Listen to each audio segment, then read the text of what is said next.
Hello दोस्तों, नमस्कार। आप सभी का स्वागत है आपके अपने यूट्यूब चैनल एक्सेस एकेडमी पर। दोस्तों, टीजीटी पीजीटी नागरिक शास्त्र रिमाइंडर सीरीज के अंतर्गत आज की इस वीडियो में प्रस्तुत है नागरिक शास्त्र अथवा राजनीति विज्ञान के महत्वपूर्ण प्रश्नों का वन लाइनर रिवीजन नोट्स, जो आप सभी की आगामी परीक्षाओं जैसे टीजीटी पीजीटी एलटी ग्रेड शिक्षक भर्ती, गवर्नमेंट इंटर कॉलेज प्रवक्ता भर्ती, गवर्नमेंट डिग्री कॉलेज भर्ती, उच्चतर शिक्षा सेवा आयोग की असिस्टेंट प्रोफेसर भर्ती, केंद्रीय विद्यालय संगठन और नेट जेआरएफ के लिए बहुत ही उपयोगी है। दोस्तों, आज की इस वीडियो में नागरिक शास्त्र अथवा राजनीति विज्ञान के महत्वपूर्ण टॉपिक भारतीय संविधान के अंतर्गत संसद, राज्यसभा, लोकसभा एवं संसद के प्रमुख समितियों से संबंधित महत्वपूर्ण वन लाइनर प्रश्नों को रिवाइज करेंगे। तो आइए शुरू करते हैं आज का वीडियो और देखते हैं आज के वीडियो का पहला प्रश्न।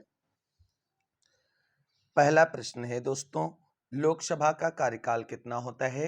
लोकसभा का कार्यकाल 5 वर्ष होता है। बैठक हेतु विधानसभा के लिए गणापूर्ति कितनी है? तो सदन के कुल सदस्यों में से 1/10 भाग जो है विधानसभा लोकसभा की बैठकों के लिए गणपूर्त अथवा कोरम होता है। अगला प्रश्न है, भारत में राज्यसभा के चुनाव में कौन सी विधि प्रयुक्त होती है? भारत में राज्यसभा के चुनाव के लिए अप्रत्यक्ष विधि का प्रयोग किया जाता है। अगला प्रश्न है, भारत में संघ के मंत्री के लिए पद की शपथ का प्रारूप किसमें उपबंधित है? तो भारत में संघ मंत्री के लिए पद की शपथ का प्रारूप भारतीय संविधान की 3य अनुसूची में उपबंधित है। अगला प्रश्न है, लोकसभा के अध्यक्ष का निर्वाचन कौन करता है? लोकसभा के अध्यक्ष का निर्वाचन लोकसभा के सदस्य ही करते हैं। अगला प्रश्न है, भारत में लोकसभा के प्रथम अध्यक्ष कौन थे अथवा लोकसभा के पहले अध्यक्ष कौन थे? तो लोकसभा के पहले अध्यक्ष थे जीवी मावलंकर। अगला प्रश्न है, यदि यह प्रश्न उठता है कि कोई विधेयक धन विधेयक है या नहीं, तो इसका विनिश्चय अंतिम रूप से कौन करता है? अथवा सदन में कोई विधेयक धन विधेयक है या नहीं है, इसका निर्णय कौन करता है? तो इसका निर्णय लोकसभा के अध्यक्ष का विनिश्चय होता है। अथवा कोई विधेयक धन विधेयक है या नहीं है, इसका निर्धारण लोकसभा के अध्यक्ष के द्वारा किया जाता है। अगला प्रश्न है, जब लोकसभा के अध्यक्ष को हटाने का कोई संकल्प विचाराधीन हो तब क्या होगा? यदि लोकसभा के अध्यक्ष को हटाने का कोई संकल्प विचाराधीन है, तब अध्यक्ष को बोलने का अधिकार होगा, वह अध्यक्षता नहीं करेगा तथा वह प्रथमता मत देने का हकदार होगा, किंतु उसे निर्णायक मत देने का अधिकार नहीं होगा। वैसे आप सभी लोग जानते हैं कि लोकसभा के अध्यक्ष को निर्णायक मत देने का अधिकार होता है। अगला प्रश्न है, भारतीय संसद की किस समिति को संसद की तीसरी आंख कहा गया है? भारतीय संसद की लोकलेखा समिति को संसद की तीसरी आंख कहा गया है। अगला प्रश्न है, संघीय कार्यपालिका किसके प्रति उत्तरदायी होती है? अथवा भारत में संघीय कार्यपालिका सामूहिक रूप से किसके प्रति उत्तरदायी होती है? या केंद्रीय मंत्री परिषद सामूहिक रूप से किसके प्रति उत्तरदायी होती है? तो तीनों का आंसर हो जाएगा लोकसभा के प्रति। अर्थात संघीय कार्यपालिका की बात की जाए, केंद्रीय मंत्री परिषद की बात की जाए या संघीय कार्यपालिका सामूहिक रूप से बात जब की जाएगी तो वो लोकसभा के प्रति ही उत्तरदायी होगी। अगला प्रश्न है, निम्नांकित दोनों कथन गलत हैं। जो कथन यहाँ पर दिए गए हैं ये गलत हैं। पहला है, भारत संघ की कार्यपालिका शक्तियां प्रधानमंत्री में निहित होती हैं। बिल्कुल गलत है। भारत संघ की कार्यपालिका शक्तियां राष्ट्रपति में निहित होती हैं। अगला पॉइंट जो है ये भी गलत है। प्रधानमंत्री सिविल सेवा बोर्ड का पदेन अध्यक्ष होता है, ये भी गलत है। अगला, निम्नलिखित नेताओं के भारत के प्रधानमंत्री बनने के सही क्रम को देखते हैं। एक तरफ प्रधानमंत्री, दूसरी तरफ उनकी अवधि दी गई है। तो वीपी सिंह 2 दिसंबर 1989 से 10 नवंबर 1990 तक प्रधानमंत्री रहे। चंद्रशेखर 10 नवंबर 1990 से 21 जून 1991 तक प्रधानमंत्री रहे। वहीं एचडी देवगौड़ा 1 जून 1996 से 21 अप्रैल 1997 तक प्रधानमंत्री रहे। आई के गुजराल अर्थात इंद्र कुमार गुजराल जो है 21 अप्रैल 1997 से 19 मार्च 1998 तक प्रधानमंत्री रहे हैं। अगला प्रश्न है, किस विषय में राज्यसभा को लोकसभा से अधिक शक्तियां प्राप्त हैं? नई अखिल भारतीय सेवाओं के सृजन अर्थात अनुच्छेद 312 के मामले में राज्यसभा को लोकसभा से अधिक शक्तियां प्राप्त हैं। अगला प्रश्न देखते हैं। अगला प्रश्न है साथियों, प्रधानमंत्री एवं उप प्रधानमंत्री सहित कुल मंत्रियों की संख्या अधिक से अधिक कितनी हो सकती है? तो प्रधानमंत्री एवं उप प्रधानमंत्री सहित कुल मंत्रियों की संख्या लोकसभा के 15% सदस्यों के बराबर हो सकती है। अगला प्रश्न है, भारत में विभागों से संबंधित संसदीय स्थायी समितियों के बारे में नियम बनाए गए। वर्ष 1989 ईस्वी में ऐसे नियमों का निर्धारण किया गया। अगला प्रश्न कथन और कारण से संबंधित है। कथन है, भारत की संचित निधि पर भारत व्यय संसद के मत के अधीन नहीं है। तर्क दिया गया है कि इसका स्वरूप बाध्य कर भुगतान का है। उत्तर होगा ए और आर दोनों सही हैं और आर ए का सही स्पष्टीकरण भी प्रस्तुत करता है। अगला प्रश्न है, भारत में बजट को लागू करने हेतु नोडल एजेंसी कौन सी है? भारत में बजट को लागू करने की नोडल एजेंसी वित्त मंत्रालय है। स्थगन प्रस्ताव का उद्देश्य क्या होता है? स्थगन प्रस्ताव का उद्देश्य होता है अविलंबनीय लोक महत्व के मामले की तरफ सदन का ध्यान आकृष्ट करना। अगला प्रश्न है, भारतीय संविधान के किस अनुच्छेद के अंतर्गत मंत्रीगण सामूहिक रूप से लोकसभा के प्रति उत्तरदायी होगा? आप सभी लोग जानते हैं कि भारत में मंत्रिपरिषद सामूहिक रूप से लोकसभा के प्रति उत्तरदायी होता है और ऐसा प्रावधान भारतीय संविधान के अनुच्छेद 75 में किया गया है। संसद की अनुमति से राष्ट्रीय आपातकाल को कितने दिनों के लिए बढ़ाया जा सकता है? संसद की अनुमति से राष्ट्रीय आपातकाल को अनिश्चित काल के लिए बढ़ाया जा सकता है। अगला प्रश्न है, वास्तव में सभी महत्वपूर्ण निर्णय लिए जाते हैं? वास्तव में सभी महत्वपूर्ण निर्णय जो है मंत्रिमंडल के द्वारा ही लिए जाते हैं। भारत में संसदीय सरकार मानी जाती है, उत्तरदायी सरकार मानी जाती है। अगला प्रश्न है, भारतीय संसद के दोनों सदनों की संयुक्त बैठकों की बैठकें कब होती हैं? तो साधारण विधेयक के संबंध में भारत के संसद के दोनों सदनों की संयुक्त बैठक होती है। अगला प्रश्न है, किसी राज्य की विधान परिषद को समाप्त करने के लिए प्राधिकृत है? तो ऐसा प्रावधान केवल संसद के द्वारा किया जा सकता है। लोक लेखा समिति का प्रतिवेदन प्रस्तुत किया जाता है? लोक लेखा समिति का प्रतिवेदन लोकसभा के समक्ष प्रस्तुत किया जाता है। अगला प्रश्न है, लोक लेखा समिति में कितने सदस्य होते हैं? लोक लेखा समिति में कुल 22 सदस्य होते हैं, जिसमें 15 लोकसभा के 7 राज्यसभा के होते हैं। भारत की संसद से व्यक्त होता है? तो भारत की संसद में लोकसभा, राज्यसभा एवं राष्ट्रपति अर्थात लोकसभा जो संसद का निम्न सदन है और राज्यसभा जो संसद का उच्च सदन है और राष्ट्रपति, इन तीनों के संयुक्त और सम्मिलित रूप को ही जो है भारतीय संसद कहा जाता है। अगला प्रश्न है, भारतीय संसद किससे निर्मित होती है? वही राष्ट्रपति, राज्यसभा एवं लोकसभा के द्वारा भारतीय संसद का निर्माण होता है। अगला प्रश्न है, भारत का संविधान भारतीय संघ की कार्यपालिका शक्ति प्रदान करता है? तो भारतीय संघ की कार्यपालिका शक्ति राष्ट्रपति को प्रदान करता है। अगला प्रश्न है, भारतीय संसद के दोनों सदनों की संयुक्त बैठक आहूत की जाती है? तो भारतीय संसद के दोनों सदनों की संयुक्त बैठक किसी भी साधारण विधेयक पर जो है आहूत की जाती है। अगला प्रश्न है, भारतीय संसद के संयुक्त अधिवेशन की अध्यक्षता कौन करता है? लोकसभा का अध्यक्ष भारतीय संसद के संयुक्त अधिवेशन की अध्यक्षता करता है। अगला प्रश्न है, विधायी कार्य करने के लिए भारत की संसद की संयुक्त बैठक की अध्यक्षता किसके द्वारा की जाती है? भारतीय संसद की संयुक्त बैठक की अध्यक्षता लोकसभा के अध्यक्ष के द्वारा की जाती है। अगला प्रश्न है, एक संसदीय शासन प्रणाली के अंतर्गत मंत्रिपरिषद के सदस्य सामूहिक रूप से किसके प्रति उत्तरदायी होते हैं? तो मंत्रिपरिषद के सदस्य सामूहिक रूप से संसद के लोकप्रिय अथवा निम्न सदन लोकसभा के प्रति उत्तरदायी होते हैं। अगला प्रश्न है, भारतीय संघ में नए राज्यों का प्रवेश कराने की शक्ति किसे प्राप्त है? नए राज्यों के प्रवेश कराने की शक्ति केवल और केवल संसद को प्राप्त है। भारत के संविधान के अंतर्गत नए राज्यों को स्थापित करने की शक्ति किसे प्राप्त है? तो नए राज्यों को स्थापित करने की शक्ति भी संसद को प्राप्त है। अगला प्रश्न है, संसद का एक गैर सदस्य अधिकतम कितनी अवधि के लिए मंत्री बना रह सकता है? अगर कोई व्यक्ति संसद के किसी भी सदन का सदस्य नहीं है तो वो अधिकतम 6 माह तक के लिए मंत्री बना रह सकता है। अगला प्रश्न देखते हैं। अगला प्रश्न है साथियों, भारत में संसद के एक सदन की गणपूर्ति या कोरम कितनी है? भारत में संसद के एक सदन की गणपूर्ति सदन की कुल सदस्य संख्या का 1/10 भाग है। अगला प्रश्न है, राज्यसभा के संबंध में क्या सही है? राज्यसभा के संबंध में सही कथन है कि इसके सदस्यों का 1/3 प्रत्येक 2 वर्षों में रिटायर होता है, क्योंकि राज्यसभा कभी विघटित नहीं होती और एक स्थायी सदन है, तो इसके सदस्य प्रत्येक 2 वर्ष पर रिटायर होते रहते हैं और नए सदस्यों का चुनाव होता रहता है। अगला प्रश्न है, राज्यसभा के संबंध में सही कथन क्या है? राज्यसभा के संबंध में सही कथन है कि यह विघटित किए जाने योग्य नहीं है। अगला प्रश्न है, राज्यसभा का सभापति निर्वाचित होता है? राज्यसभा का सभापति जो भारत का उपराष्ट्रपति होता है वो संसद के सभी सदस्यों के द्वारा निर्वाचित किया जाता है। अगला प्रश्न है, राज्यसभा का पदेन सभापति कौन होता है? भारत का उपराष्ट्रपति जो है वो राज्यसभा का पदेन सभापति होता है। राज्यसभा को धन विधेयक पर अपनी संस्तुति कितने दिनों के अंदर देनी होती है? राज्यसभा को धन विधेयक पर अपनी संस्तुति 14 दिनों के अंदर देनी होती है और धन विधेयक के मामले में राज्यसभा की शक्तियां बिल्कुल नगण्य हैं। अगला प्रश्न है, धन विधेयक संसद के किस सदन में प्रस्तुत किया जाता है? तो धन विधेयक संसद के केवल लोकसभा में प्रस्तुत किया जाता है। राज्यसभा को अनन्य अधिकार क्या है?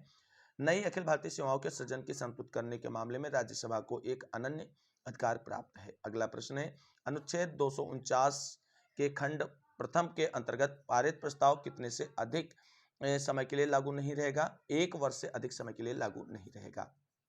अगला प्रश्न है, भारत के संविधान के किस अनुच्छेद के अंतर्गत संसद राज्य सूची के किसी भी विषय पर विधि निर्माण कर सकती है?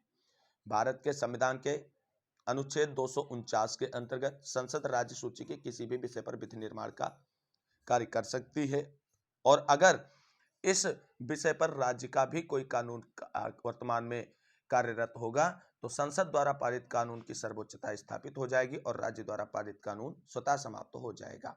अगला प्रश्न है, अंतर्राष्ट्रीय संधियों को कार्यान्वित करने के लिए संसद संपूर्ण देश या भारत के कुछ राज्यों के लिए कोई भी कानून बना सकती है, किसी भी राज्य की सहमति के बिना भी ऐसा कर सकती है। अगला प्रश्न है, राज्यसभा में प्रतिनिधित्व की दृष्टि से सही क्रम क्या है, कम से अधिक की ओर? तो राजस्थान है, फिर मध्य प्रदेश है, फिर कर्नाटक है और सर्वाधिक प्रतिनिधित्व उत्तर प्रदेश का है। अगला प्रश्न है, लोकसभा, विधानसभा, विधान परिषद तथा राज्यसभा में से कौन से एक सदन की अध्यक्षता उस व्यक्ति के द्वारा की जाती है जो कि उस सदन का सदस्य नहीं होता है? ऐसा प्रावधान केवल और केवल राज्यसभा में देखने को मिलता है। अगला प्रश्न है, भारत के राष्ट्रपति की अनुपस्थिति में यदि उपराष्ट्रपति उपलब्ध नहीं है तो राष्ट्रपति की तरह कौन कार्य करता है? भारत के राष्ट्रपति की अनुपस्थिति में और यदि उपराष्ट्रपति भी नहीं उपलब्ध है तो राष्ट्रपति के रूप में भारत का मुख्य न्यायाधीश जो होता है सर्वोच्च न्यायालय का, वो कार्य करता है। लोकसभा में राष्ट्रपति कितने सदस्यों को मनोनीत करता था? लोकसभा में राष्ट्रपति जो है 2 सदस्यों को मनोनीत करता था जो एंग्लो इंडियन समुदाय के होते थे। हालांकि वर्तमान में इस व्यवस्था को समाप्त करते हुए अब लोकसभा में किसी भी सदस्य का मनोनयन राष्ट्रपति के द्वारा नहीं किया जाता है।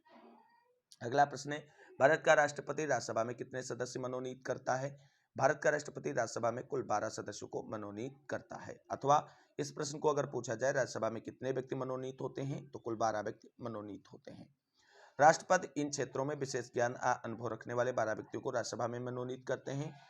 अगर कोई व्यक्ति साहित्य, कला, विज्ञान या समाज सेवा के क्षेत्र में विशिष्ट योगदान दे रखता है तो वो राष्ट्रपति के द्वारा राज्यसभा के लिए मनोनीत किया जा सकता है। अगला प्रश्न है, सही कथन के बारे में बात की गई है तो धन विधेयक केवल लोकसभा में प्रस्तुत किया जा सकता है। यह कथन बिल्कुल सही है क्योंकि धन विधेयक के मामले में राज्यसभा की कोई विशेष शक्तियां नहीं प्राप्त है। यह शक्ति केवल राज्यसभा में निहित है। तो राज्यसभा को जो स्पेशल शक्ति प्राप्त है वो है नई अखिल भारतीय सेवाओं को निर्मित करने की संस्तुति करना। अगला प्रश्न है, औपचारिक रूप से संघ की कार्यपालिका शक्तियां किसमें निहित होती हैं? संघ की कार्यपालिका की शक्तियां राष्ट्रपति में निहित होती हैं। अगला प्रश्न है, मंत्री व्यक्तिगत रूप से किसके प्रति उत्तरदायी होते हैं? तो मंत्री व्यक्तिगत रूप से राष्ट्रपति के प्रति उत्तरदायी होते हैं, लेकिन मंत्री परिषद अगर सामूहिक रूप से बात की जाए तो लोकसभा के प्रति उत्तरदायी होती है। अगला प्रश्न देखते हैं। अगला प्रश्न है साथियों, मंत्रिमंडल का प्रमुख कौन होता है? मंत्रिमंडल का प्रमुख प्रधानमंत्री होता है। राष्ट्रपति शासन के लिए संसद का अनुमोदन कितनी अवधि के भीतर प्राप्त किया जाना चाहिए? तो 2 माह के भीतर प्राप्त कर लेना चाहिए। भारतीय संविधान का अनुच्छेद जो संसद के प्रत्येक सदन को अपनी प्रक्रिया और कार्य व्यवहार के संचालन को विनियमित करने के लिए नियम बनाने का अधिकार देता है वह है भारतीय संविधान का अनुच्छेद 118। लोकसभा और राज्यसभा संयुक्त रूप में बैठती हैं। कब बैठती हैं? तो लोकसभा और राज्यसभा संयुक्त रूप में तब बैठती हैं जब राष्ट्रपति दोनों सदनों को बुलाते हैं। अगला प्रश्न, राज्यसभा का उपाध्यक्ष कौन होता है? तो राज्यसभा के सदस्यों द्वारा अपने सदस्यों में से ही राज्यसभा के उपाध्यक्ष को चुना जाता है। राज्यसभा का उपसभापति निर्वाचित होता है। राज्यसभा का उपसभापति राज्यसभा के सभी सदस्यों के द्वारा निर्वाचित होता है। अगला प्रश्न है, संसद के संयुक्त अधिवेशन को संबोधित करता है। संसद के संयुक्त अधिवेशन को भारत का राष्ट्रपति संबोधित करता है। स्पीकर निर्णायक मत का प्रयोग कब करता है? समान मत आने पर, कोई मुद्दा है अगर उस पर वोटिंग हो रही और उसमें समान मत आते हैं तो ऐसे में अध्यक्ष के द्वारा निर्णायक मत का प्रयोग किया जाता है। अगला प्रश्न है, भारतीय संविधान के अनुसार संसद की बैठक एक साल में कम से कम कितनी बार होनी चाहिए? भारतीय संविधान के अनुसार संसद की बैठक एक साल में कम से कम 2 बार जरूर होनी चाहिए। अगला प्रश्न है, संसद के 2 सत्रों के मध्य अंतराल नहीं होना चाहिए। संसद के 2 सत्रों के मध्य 6 माह से अधिक का अंतराल नहीं होना चाहिए। अनुच्छेद 83, अनुच्छेद 84, अनुच्छेद 90 तथा अनुच्छेद 91 में से कौन सा अनुच्छेद कहता है कि राज्यसभा विघटित नहीं की जा सकती है? ऐसा प्रावधान अनुच्छेद 83 में किया गया है। अगला प्रश्न है, प्रत्येक संसदीय प्रणाली में संसद के बैठकों में प्रश्नों के लिए अलग से समय निर्धारण किया जाता है, जिसे क्या कहते हैं? उसे प्रश्नोत्तर काल या प्रश्नोत्तर घंटा अथवा प्रश्नकाल के नाम से जाना जाता है। अगला प्रश्न है, संसदीय व्यवस्था में जीरो आवर किस देश की देन है? संसदीय व्यवस्था में जीरो आवर जो है भारत की देन है। भारतीय संसद की कार्यवाही में शून्यकाल अथवा जीरो आवर का अर्थ क्या है? प्रश्नकाल एजेंडे के मध्य का जो समय होता है उसे शून्यकाल या जीरो आवर के नाम से जाना जाता है। लोकसभा के स्पीकर या अध्यक्ष को अपना इस्तीफा किसे संबोधित करना होता है? लोकसभा के उपसभापति को संबोधित करते हुए लोकसभा का अध्यक्ष अपना इस्तीफा दे सकता है। लोकसभा में दिए गए सभी भाषण और अभियुक्तियां किसे संबोधित की जाती हैं? लोकसभा में दिए गए सभी भाषण और अभियुक्तियां अध्यक्ष महोदय को संबोधित करते हुए दी जाती हैं। यदि सदन का सत्रावसान हो गया हो तो इसे आहूत करने के लिए अधिकृत है। सदन का सत्रावसान होने के बाद इसे आहूत करने के लिए राष्ट्रपति महोदय अधिकृत है। अगला प्रश्न है, यदि लोकसभा और राज्यसभा के बीच एक धन विधेयक पर मतभेद हो तो राज्यसभा अपनी सिफारिशें भेज सकती है, जिसे लोकसभा स्वीकार या अस्वीकार कर सकती है, क्योंकि धन विधेयक के मामले में राज्यसभा को बिल्कुल नगण्य शक्तियां प्राप्त हैं। अगला प्रश्न है, यदि राज्यसभा किसी संविधान संशोधन विधेयक पर लोकसभा से असहमत हो तो ऐसी स्थिति में क्या होगा? ऐसी स्थिति में संशोधन विधेयक पारित नहीं माना जाएगा। भारतीय संसदीय शासन प्रणाली में मंत्रिमंडल किसके प्रति उत्तरदायी है? तो मंत्रिमंडल लोकसभा के प्रति उत्तरदायी है। भारतीय राज्यसभा की वर्तमान सदस्य संख्या कितनी है? भारतीय राज्यसभा की वर्तमान सदस्य संख्या 245 है। अगला प्रश्न है साथियों, कितने वर्ष की आयु में कोई भारतीय नागरिक भारत का प्रधानमंत्री बन सकता है? तो भारत का प्रधानमंत्री बनने के लिए न्यूनतम आयु 25 वर्ष होनी चाहिए। अगला प्रश्न देखते हैं, मंत्रिमंडल के बारे में सही कथन कौन सा है? मंत्रिमंडल के बारे में सही कथन है, मंत्रिमंडल शब्द भारतीय संविधान के केवल अनुच्छेद 352 में उल्लिखित है। अगला प्रश्न है, यह वक्तव्य भारतीय प्रधानमंत्री की अपनी कैबिनेट की संरचना के संदर्भ में सही है? वो है, उसको अपने स्वविवेक द्वारा ऐसे लोगों का चयन करने की पूर्ण स्वतंत्रता होती है जो उसके मंत्रिपरिषद में मंत्रियों के रूप में सेवा करेंगे। अगला प्रश्न है, संसद के अधिवेशन के दौरान संसद सदस्यों को किन मुकदमों में बंदीकरण से उन्मुक्ति प्राप्त है? दीवानी मुकदमों में संसद सदस्यों को बंदीकरण से उन्मुक्ति प्राप्त होती है। भारत की संसद मंत्रिपरिषद के कार्यों पर किन माध्यमों से नियंत्रण स्थापित करती है? भारत की संसद मंत्रिपरिषद के कार्यों पर नियंत्रण स्थापित करने के लिए स्थगन प्रस्ताव, प्रश्नकाल, पूरक प्रश्न आदि तरीकों का उपयोग करती है। भारत में प्रधानमंत्री नियुक्त होता है और भारत के राष्ट्रपति के द्वारा इसकी नियुक्ति की जाती है। भारत में मंत्रिमंडल का नेता कौन होता है? मंत्रिमंडल का नेता प्रधानमंत्री होता है। वित्त विधेयक के संबंध में सही कथन क्या है? तो वित्त विधेयक के संबंध में सही कथन है कि यह लोकसभा में ही प्रस्तुत किया जा सकता है। अगला प्रश्न है, भारतीय संसद की संयुक्त अधिवेशन की अध्यक्षता कौन करता है? तो संयुक्त अधिवेशन की अध्यक्षता लोकसभा का अध्यक्ष करता है। यदि किसी विधेयक को लेकर संसद के दोनों सदनों के मध्य गतिरोध हो तो कौन संयुक्त बैठक की अध्यक्षता करता है? ऐसे में लोकसभा का अध्यक्ष इसकी अध्यक्षता करता है। भारतीय संविधान के अनुच्छेद 108 के अंतर्गत लोकसभा और राज्यसभा की संयुक्त बैठक आहूत कौन करता है? तो संयुक्त बैठक आहूत करते हैं भारत के राष्ट्रपति। अगला प्रश्न है, भारतीय संविधान का अनुच्छेद जो संसद को राज्य सूची में किसी विषय पर विधि निर्माण की शक्ति प्रदान करता है वह है अनुच्छेद 249। अगला प्रश्न है, प्राक्कलन समिति, आश्वासन समिति, लोकलेखा समिति तथा लोक उपक्रम समिति में से कौन सी वित्तीय समिति नहीं है? आश्वासन समिति वित्तीय समिति नहीं है। भारतीय संसद में विभागों से संबंधित कितनी समितियों का गठन किया गया है? भारतीय संसद में विभागों से संबंधित कुल 24 समितियों का गठन किया गया है। राज्यसभा में विभागों से संबंधित स्थायी समितियों की संख्या कितनी है? तो राज्यसभा में विभागों से संबंधित स्थायी समितियों की संख्या 8 है। अगला प्रश्न है, राज्यसभा में विशिष्ट ज्ञान अथवा व्यवहारिक अनुभव संपन्न कुछ सदस्यों को मनोनीत किया जाता है, वह किस क्षेत्र से होते हैं? राज्यसभा में जो मनोनीत किए जाते हैं सदस्य वो साहित्य, विज्ञान, कला एवं समाज सेवा के क्षेत्र से जुड़े हुए हो सकते हैं और इन क्षेत्रों में उनका विशिष्ट योगदान हो, इसलिए राष्ट्रपति उन्हें मनोनीत कर सकता है। निम्नलिखित सिद्धांतों के आधार पर भारत में संसदीय प्रणाली वाली सरकार कार्य करती है। नाम मात्र का कार्यकारी अध्यक्ष होता है, मंत्रिपरिषद में वास्तविक कार्यकारी अधिकारों का होना तथा कार्यकारिणी का निम्न सदन के प्रति उत्तरदायी होना भारत में संसदीय प्रणाली वाली सरकार के रूप में इंगित किया जाता है। लोकलेखा समिति के अध्यक्ष की नियुक्ति कौन करता है? लोकलेखा समिति के अध्यक्ष की नियुक्ति लोकसभा का अध्यक्ष करता है। संसद की लोकलेखा समिति के अध्यक्ष का नाम मनोनीत करता है, लोकसभा अध्यक्ष ही मनोनीत करता है। अगला प्रश्न देखते हैं, अगला प्रश्न है साथियों, भारतीय संसद में की समितियों में सबसे महत्वपूर्ण कौन सी है? सबसे महत्वपूर्ण लोक लेखा समिति है। लोक लेखा समिति में कुल सदस्य कितने होते हैं? तो लोक लेखा समिति में कुल 22 सदस्य होते हैं, लोकसभा के 15 और राज्यसभा के 7 सदस्य। लोक लेखा समिति के सदस्य किस निर्वाचित होते हैं? लोक लेखा समिति के सदस्य 1 वर्ष के लिए निर्वाचित होते हैं। लोकसभा की प्राक्कलन समिति की समयावधि कितनी होती है? प्राक्कलन समिति की समयावधि 1 वर्ष ही होती है। किस संसदीय समिति के सभी सदस्य लोकसभा के होते हैं? प्राक्कलन समिति जो होती है उसके सभी सदस्य लोकसभा के होते हैं और यह संसद की सबसे बड़ी समिति होती है और इसमें कुल 30 सदस्य होते हैं जो सभी के सभी लोकसभा से होते हैं। अगला प्रश्न है, भारत में केंद्र में पहली बार गैर कांग्रेसी सरकार का गठन कब हुआ? भारत में केंद्र में पहली बार गैर कांग्रेसी सरकार का गठन 1977 ईस्वी में हुआ। कोई विधेयक वित्त विधेयक है अथवा नहीं, इसका निर्णय कौन करता है? कोई विधेयक वित्त विधेयक है अथवा नहीं, इसका निर्णय लोकसभा का अध्यक्ष करता है। राष्ट्रपति, कैबिनेट, संसद तथा सशस्त्र बल से कौन देश की सुरक्षा के लिए जिम्मेदार है? तो राष्ट्रपति जो है वो जिम्मेदार होता है। भारत में प्रथम गैर कांग्रेसी सरकार का प्रधानमंत्री कौन था? भारत में प्रथम गैर कांग्रेसी सरकार का प्रधानमंत्री मोरारजी देसाई थे। भारत के प्रथम उप प्रधानमंत्री कौन थे? सरदार वल्लभ भाई पटेल भारत के प्रथम उप प्रधानमंत्री थे। अधिकतम कितने दिनों के अंदर राज्यसभा एक निश्चित विधेयक अथवा धन विधेयक को स्वीकृत या अस्वीकृत होने के पश्चात लोकसभा को वापस कर सकती है? 14 दिनों के अंदर।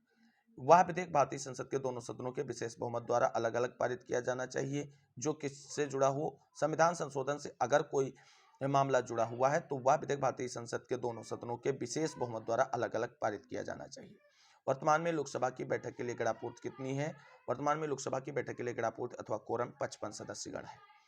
उत्तराखंड से कितने सांसद लोकसभा के लिए निर्वाचित हैं? उत्तराखंड से 5 सांसद निर्वाचित हैं।